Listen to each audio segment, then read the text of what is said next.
NASA भी कांप गया जब अंतरिक्ष में साक्षात दिखे भगवान श्री विष्णु। दोस्तों, कुछ साल पहले नासा ने ब्रह्मांड की एक ऐसी तस्वीर निकाली जिसे देखकर नासा के साथ साथ इस दुनिया का हर इंसान चौंक गया।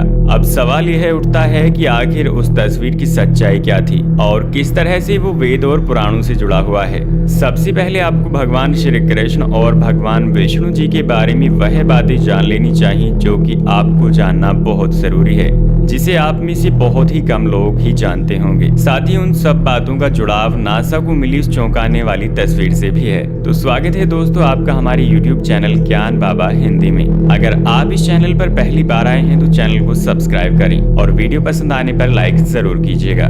भगवान श्री कृष्ण ने गीता में एक वाक्य कहा कि इस दुनिया के हर जीव में मैं हूँ, कण कण में मेरा ही वास है, जीवों की आत्मा में मैं हूँ। कल भी मैं था, आज भी मैं हूँ और कल भी मैं ही रहूंगा। इस दुनिया के आरंभ में मैं हूँ, इस दुनिया के मध्य में भी मैं ही हूँ और अंत में भी मैं ही रहूंगा। और वहीं दूसरी तरफ हम वेदों और ग्रंथों की तरफ नजर डालें तो हमें पता चलता है कि भगवान विष्णु को 3 श्रेणियों में बांटा गया है। पहली है महाविष्णु, वह परम ब्रह्मा जिन्होंने संसार का बीज बोया और इस दुनिया में जो कुछ भी मौजूद है वह सब सिर्फ इन्हीं की वजह से है।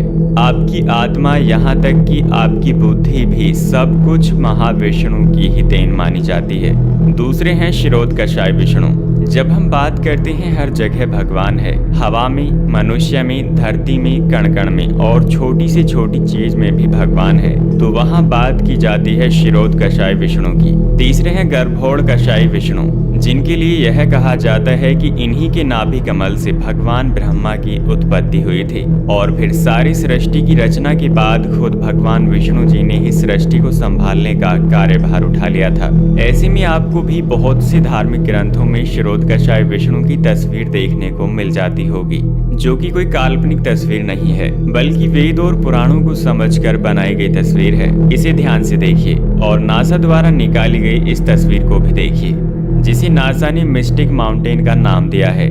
अगर आप इस फोटो को ध्यान से देखें और इसकी तुलना क्षीरोदकशाय विष्णु की तस्वीर से करें जो कि काल्पनिक नहीं है, तो आप पाएंगे कि नासा की तस्वीर बहुत हद तक भगवान विष्णु के इस रूप से मिलती जुलती है। इतना ही नहीं, इसके 2 महीने बाद नासा की टेलीस्कोप द्वारा एक दूसरी तस्वीर खींची गई जिसे हैंड ऑफ गॉड का नाम दिया गया। इसे भी ध्यान से देखने के बाद आपको लगेगा कि किसी भगवान का हाथ आपके सामने है।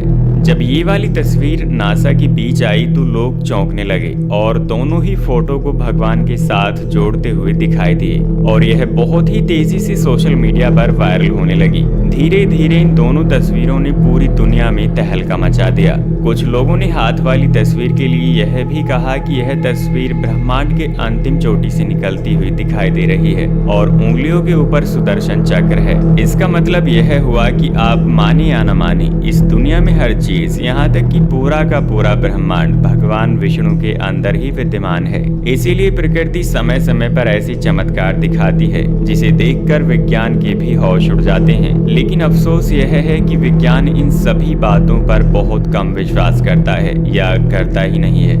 जब तक तस्वीर ट्विटर और इंस्टाग्राम पर फैली तो लाखों करोड़ों लोगों ने इसे भगवान विष्णु जी से मिलाया और यह भी बताया कि विष्णु जी अपनी योग निद्रा में विश्राम कर रहे हैं। अब बहुत सारे लोग यह भी कह सकते हैं कि यह गलत है और विज्ञान की वजह से ही सब कुछ इस दुनिया में संभव हो पाया है।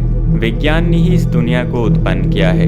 तो दोस्तों, आपके आसपास भी ऐसे विचारों वाले व्यक्ति जरूर होंगे और विज्ञान भी इसे ही सही साबित करने के लिए द बिग बैंग की थ्योरी सामने रख देता है, जिसके मुताबिक कहा गया है कि ब्रह्मांड की उत्पत्ति एक बड़े से गोले के विस्फोट से हुई है। अब यहाँ पर यह सवाल उठता है कि अब यह बड़ा गोला आया तो आया कहाँ से, और साथ ही हर एक जीव की मृत्यु क्यों होती है, क्यों नहीं विज्ञान मरे हुए लोगों को जिंदा कर पाया।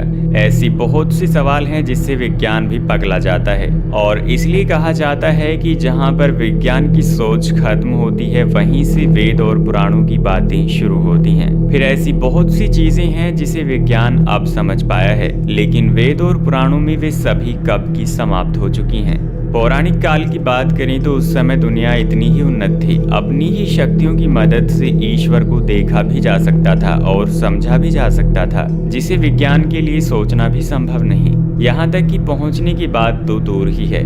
विज्ञान से जुड़े कई ऐसे लोग हैं जो ऐसी सकारात्मक शक्तियों पर विश्वास तो करते हैं, लेकिन पूरी दुनिया के सामने जाहिर नहीं करते हैं। दोस्तों, इसके बारे में आपकी क्या विचार हैं? हमें कमेंट करके जरूर बताइएगा। हमें आपकी कमेंट का इंतजार रहेगा। और आपने इस वीडियो को लाइक नहीं किया है तो लाइक कीजिए और चैनल को कीजिए सब्सक्राइब। मिलते हैं अगली किसी वीडियो में, तब तक के लिए धन्यवाद।